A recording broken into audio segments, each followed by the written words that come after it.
So I am Jess Moore. I am a full-time RVer. I am an art educator and artist. I will certainly tell you a little bit more about my work and my travels. This is a quote that absolutely resonates with me. Going to the mountains is going home. And I am situated between two beautiful mountain ranges here in my trailer in the complex. My business name is reflective of that, Simple and Sylvan. Sylvan is an adjective. It's living or located in the woods or made from the wood or trees. So that's reflected in my logo. And also as a little graphic design joke, the mountains are my initials, JM. So this book, this author wrote about happiness, and he traveled to different countries and learned about what happiness means to each different country. And I really found this uh, example of Icelanders really fascinating. They embrace naivete and failure. Their culture encourages you to try and see what happens. So, what if you try and fail? Tomorrow is another day, and you get the opportunity to just start all over again. And I think that is how I like to view my experience over the last 20 plus years in my career. Uh, I really think a lot about what defining happiness is. It definitely is different than what we have been told that the American dream is. I tried the white picket fence, and that wasn't it for me. A little bit about my background before we begin. I grew up in Maryland. I spent a lot of time at New Germany State Park. That little scroll up in the top left corner is me. Those cabins were built by the CCC, so just enjoying being out and adventuring with friends and family.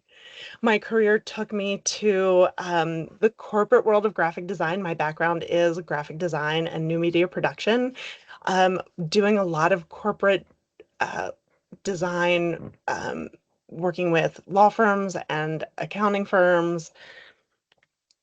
And so here's some of those pieces, some information graphics, PowerPoint templates. Holiday cards were one of my favorites. I got to make chocolate for our 20th anniversary for the accounting firm.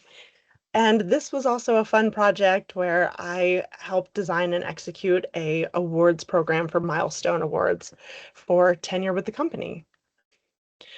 But all of those times changed when a layoff was impending. And so, maybe it was a leap, maybe it was a push.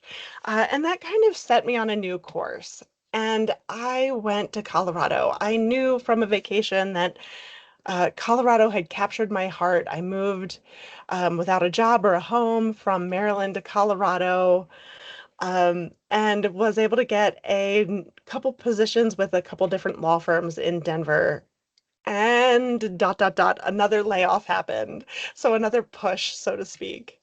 Another net that formed was teaching, and I had been teaching adjunct for at that time just over 10 years. I started 2 years out of college before I got my master's and found that I really had a knack, and then did pursue getting my master's at University of Baltimore in integrated design.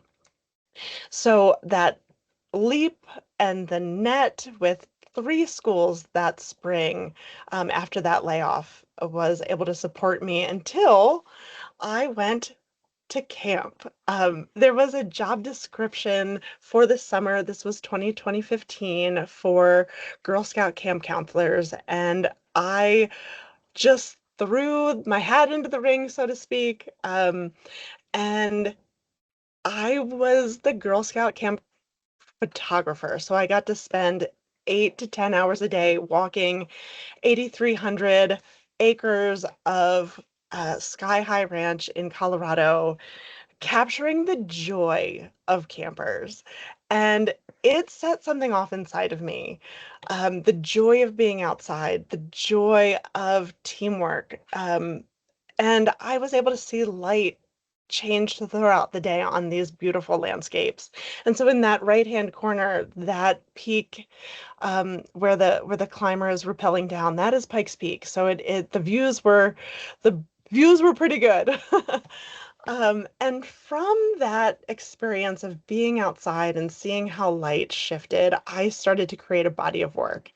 And having had a graphic design background, I used those tools, but wanted to try a new medium. And laser cutters were just becoming available for prosumer use.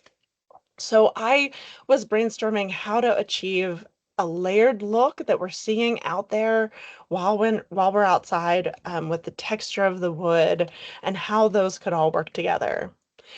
And so I launched my business in 2016. So here I am 10 years in, and it certainly didn't happen overnight. What was next? After Girl Scout camp, I was thinking, how do I continue art, continue working outside, continue with education, and it all worked together, with a couple different circumstances. I did end up buying a trailer. May, coming up soon. May will be 9 years of making that next leap into a trailer. I didn't quite have everything figured out at that point, and that's when I found volunteering.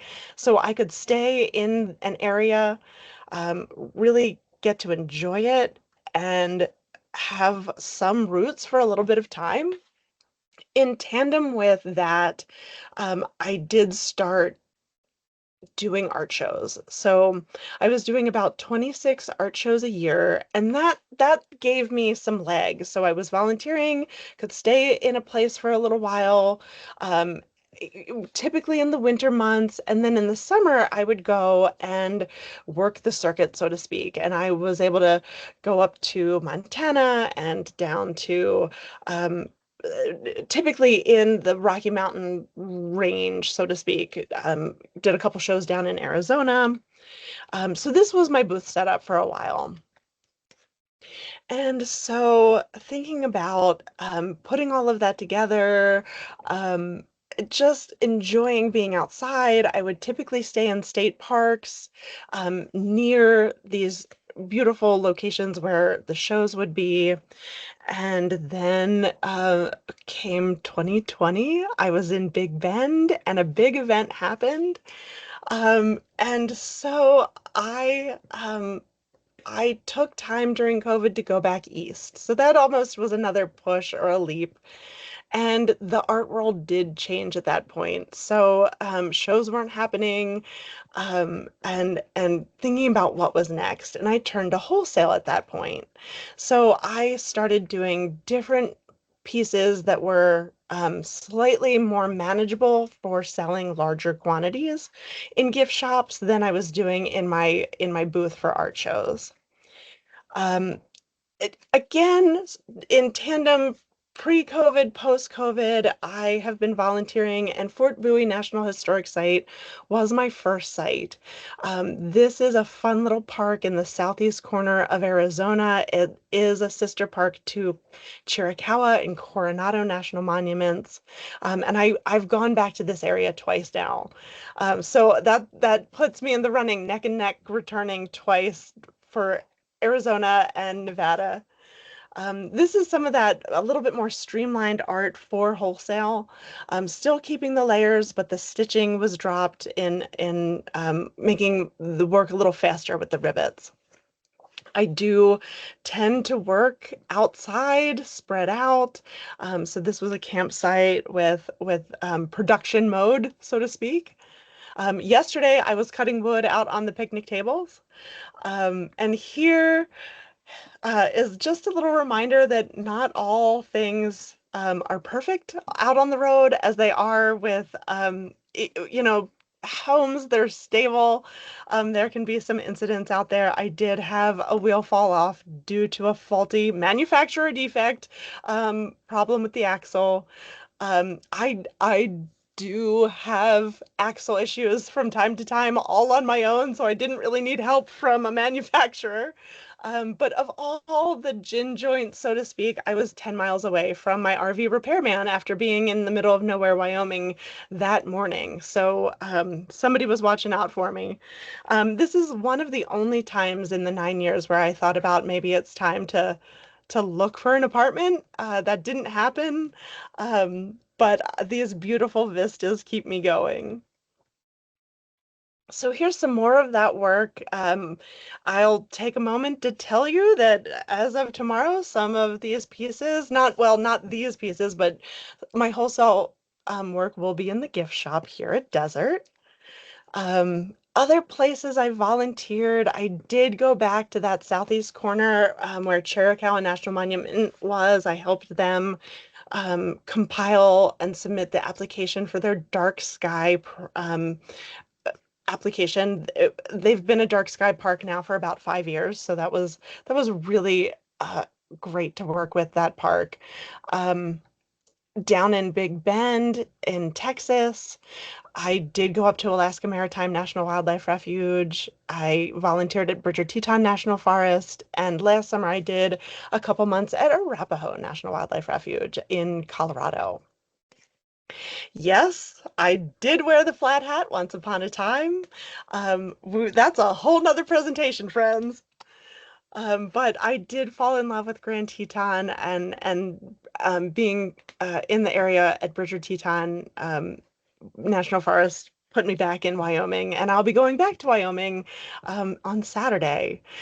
I would love to tell you all how beautiful the Alaska Maritime National Wildlife Refuge is. I had a opportunity to go out on the Aleutian chain, and when I say out, I did not go 10,000 miles. We did a day trip, and so their visitor center is based out of beautiful Homer. I used that as a launching point to explore some of the parks in Alaska, Denali, Lake Clark, Katmai. Uh, oh my gosh, there's another one, Kenai Fjords. Um, and that was where I first started to work with another interp ranger on how to nature journal. And so I learned the craft and the process and um, incorporated some new techniques of my own, but that's where it started. Me in this red suit is on the Tekla. They joke that the Tekla is like the Ford truck of the refuge. It twice a summer goes out the Aleutian chain to help provide quote unquote refueling of food to the biotechs who are out doing shorebird studies along that Aleutian chain. So go, we all love our refuges. Go visit. There's some pictures from that time. It really was beautiful. So I'll tell everyone to go up to Alaska. I think this was such a fun opportunity to connect with the Forest Service.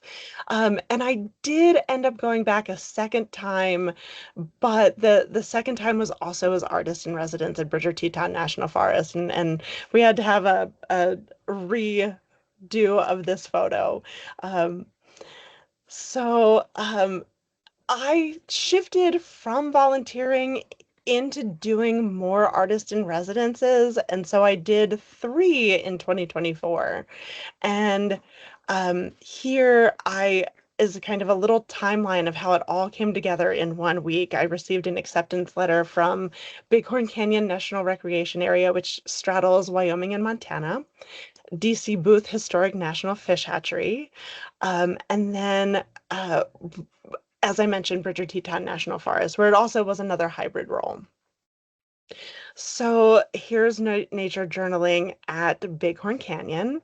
We had a great day near a historic ranch, um, and it was just fun and delightful seeing that landscape. Here's a few more pictures, and that was the Ewing Snell Ranch where that took place. And what I wanted to accomplish at that artist in residence was different than the work that I had been doing. And so this is a little foreshadowing for what is in our visitor center. I started doing photo embroidery. In my travels, I've taken a lot of photos, but hadn't done anything with it. And was inspired to try embroidery. I've been doing cross stitch for a couple years now. My mom is a lifelong cross stitcher, but we do different types of work. And I thought it all had to be like her style, and it was refreshing to know that I could do something different with needle art. Here's another ranch that they have at Bighorn Canyon. This is the Caroline Lockhart Ranch. She is a hoot and holler. I recommend there is a biography about her. This L/Heart is her brand, so I wanted to incorporate that into the piece that I did. The next location was DC Booth Historic National Fish Hatchery. Here we are back with Fish and Wildlife Service. And so this is where one of the four repositories of fish and wildlife are. They host the historic hatchery archives, and so that was a treat going there. They have a historic building, a historic fish hatchery building, as well as the original home for their superintendent. This fish train car is what they used to transport fish in the late 1800s across the country. This is not an original, but a recreation, and it is a great place to visit um, to just see how commerce was back then and transporting fish. These are pictures in the top right corner of the archives. And then I did work with the archivist to choose some photos to do photo embroidery with.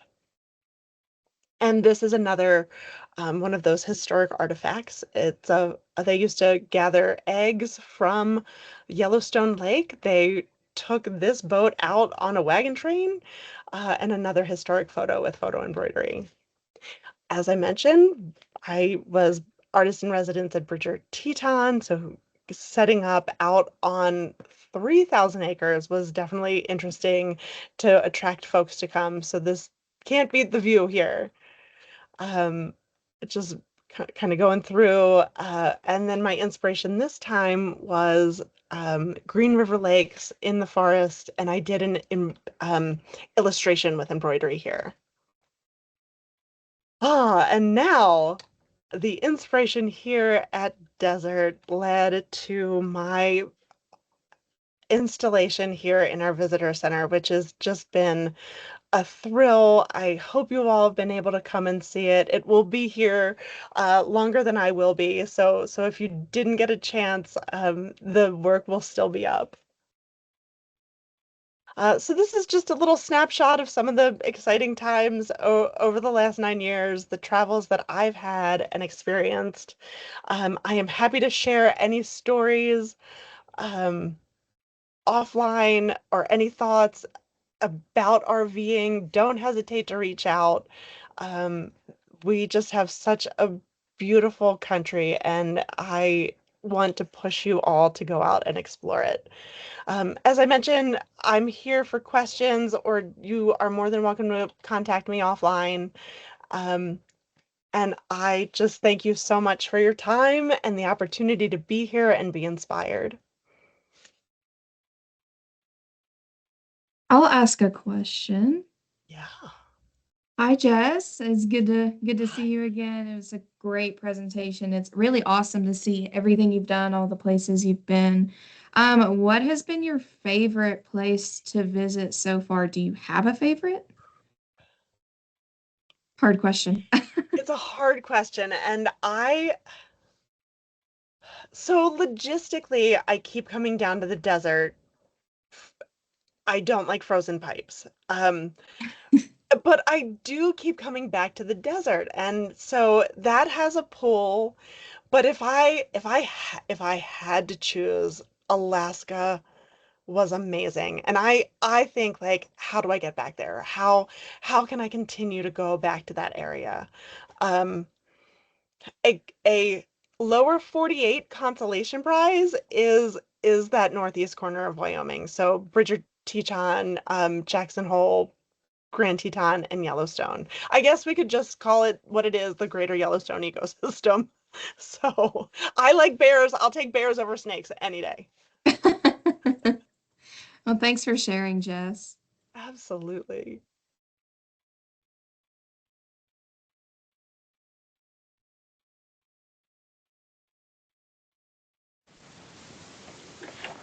And I Any would, other questions? Oh, sorry.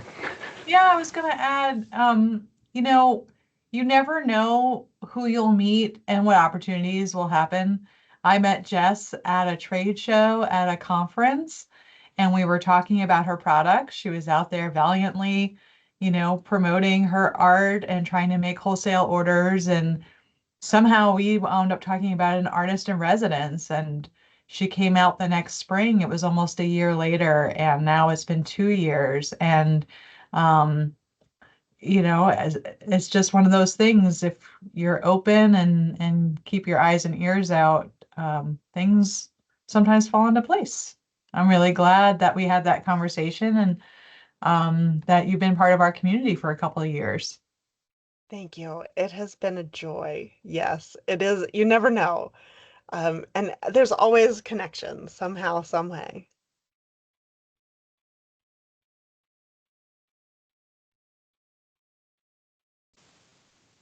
Well, yeah, I just wanted to say thank you, Jess. Since I work on the weekends, I've had a lot of opportunities to work with you, and you've been a great asset. You always bring that friendly, uplifting energy, and our visitors, and including staff. I know a lot of us here have really enjoyed working with you, and we'll be sad to see you go, but hopefully we'll be able to cross paths with you again at some point.